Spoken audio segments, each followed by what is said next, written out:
नमस्कार। पुण्य श्लोक अहिल्याबाई शो में मालेराव अब थर थर कांप रहा है देवी अहिल्या के सामने। क्यों?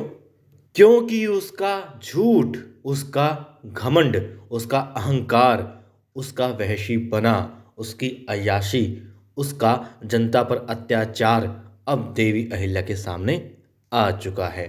नर्मदा ने सारी सच्चाई देवी अहिल्या को बता दी है कि कैसे और क्यों वो यहाँ पर वाड़े में आई और अब क्यों भागने पर मजबूर हो रही है भेष बदल करके। और देखिए, मालेराव छिपता फिर रहा है, डर रहा है देवी अहिल्या से इस वक्त, जबकि देवी अहिल्या अपने पद पर, या यूं कहें कि रानी के पद पर नहीं है। दरबार में कोई भी निर्णय वो नहीं ले सकती हैं, मात्र एक छोटी सी सरदार हैं। फिर भी क्यों डर रहा है वो? और यही यही बात कही है मानवी ढिमरी जी ने। वो कहती हैं कि कुछ तो करना ही होगा और कुछ तो करना ही चाहिए देवी अहिल्या को, वरना मालेराव जो डर रहा है उसका भला क्या सेंस बनता है।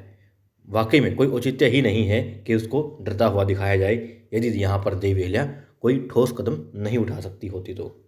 और ये जान लेने के बाद भी मालेराव डर रहा है कि उसकी आई यानी देवी अहिल्या अब दरबार में कोई भी बड़ा पद नहीं रखती हैं, निर्णय नहीं ले सकती हैं, गद्दी पर नहीं बैठी हैं, दरबार वो नहीं संभाल रही हैं। मगर फिर भी मालेराव नर्मदा की सच्चाई या नर्मदा को देवी अहिल्या के सामने आने से रोकना चाहता था। मतलब उसको पता है कि देवी अहिल्या कुछ तो करेंगी और बहुत कुछ वो कर सकती हैं।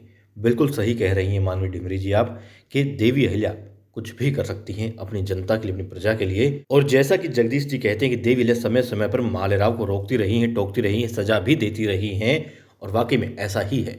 अब मालेराव इसीलिए डर रहा है क्योंकि उसे जो उसका बचपन से वो ख्वाब देखता आया है वो टूटने का डर है। मालेराव इसलिए डर रहा है देवी अहिल्या से क्योंकि वो नहीं चाहता कि उसके जितने भी कारनामे हैं वो देवी अहिल्या के सामने आए, क्योंकि वो गलत ही करता है। और यकीनन जो उसका ख्वाब है, बचपन से जो ख्वाब देखता आया है, जिसकी अब उसे उम्मीद हो चुकी है, और झूठे वादे करके, प्रलोभन दिखा करके, एक अलग ही तरह की दुनिया में ले जा करके, ख्वाब दिखा करके मल्हार राव सूबेदार जी को जता दिया उसने कि वो लायक है, और देवी अहिल्या और मल्हार राव सूबेदार जी कदमों पर ही बस चलना चाहता है।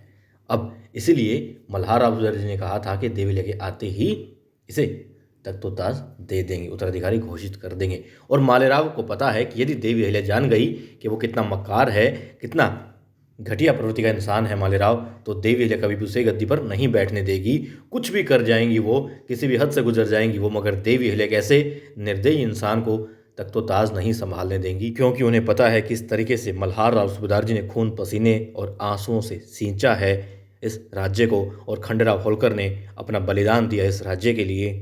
तो देवी अहिल्या हरगिज गलत हाथों में इस राज्य की भागदौड़ नहीं जाने देंगे। और इसीलिए मालेराव डर रहा है, उसे डर है कि देवी अहिल्या उससे जो अधिकार उसे मिलने वाला है वो छीन ना ले। इसलिए चाहता है कि ये सारी बातें, उसके जितने भी कुकृत्य हैं, देवी अहिल्या के सामने ना आए। मगर अब आ चुके हैं, तो क्या देवी अहिल्या उसे सजा देंगी? क्या सजा देंगी? और क्या वो गिड़गिड़ाएगा, माफ़ी मांगेगा और खुद को सुधारने का एक अंतिम मौका देवी अहिल्या से मांगेगा? और क्या फिर देवी अहिल्या मजबूरीवश या फिर मंत्रिमंडल की सहमति से उसे ये मौका देंगी? क्या होगा नहीं मालूम, मगर इतना ज़रूर है कि इस बच्ची को तो देवी अहिल्या न्याय दिलवा करके ही रहेंगी। और सही न्याय तो खैर तब होगा जब जिस मुहिम के लिए यहाँ पर आई है, जिस जल संकट को देखा है इसने, वो जल संकट मालवा से दूर हो जाएगा।